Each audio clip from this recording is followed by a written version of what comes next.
नमस्कार सांग मैंने देखु एमरल्स लिली आज एमरल्स लिली विषय रे आज मु कथा हेबी। एमरल्स लिली हैला गोटा बाल्ब जातीय गछ।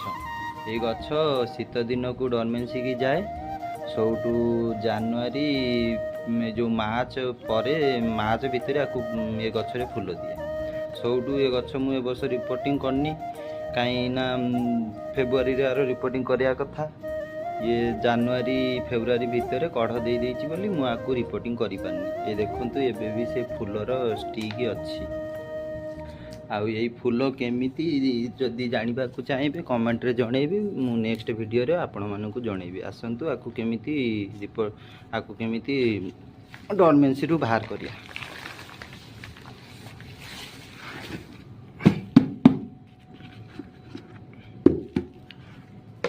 देखंतु पूरा चेर रे ये हो जाइए टोटाली ये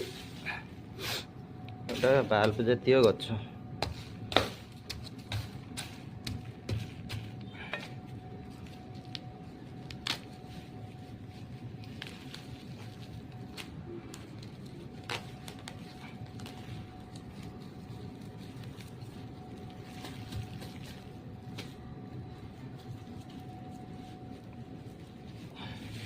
टोटाली मु पानी फाणी देई नथिली बोली पूरा माटी पूरा हार्ड हो जाइए।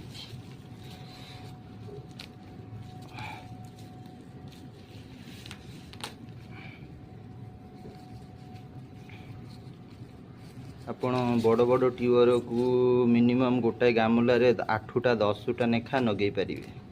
आउ सेमी एमिति छोट ट्यूबर को एमिति छोटिया ट्यूबर को आपण माटी रे नगेई देबे से खूब जल्दी रेडी हो जीवो।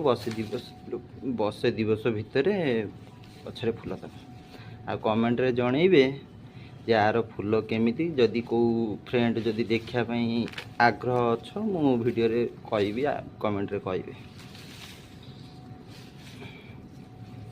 आर काम हला एबे खाली माटी रे उठेबे उठेकिरी साब फंगिसाइड देकी मिनिमम 40-45 मिनिट खरा रे रखिबे।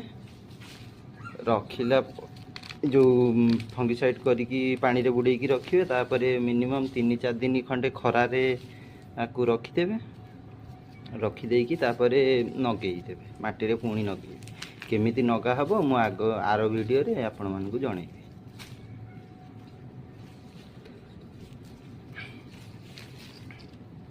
आ यही गछ को सांग मानकर पाखरे अछि कमेंट रे कहबे।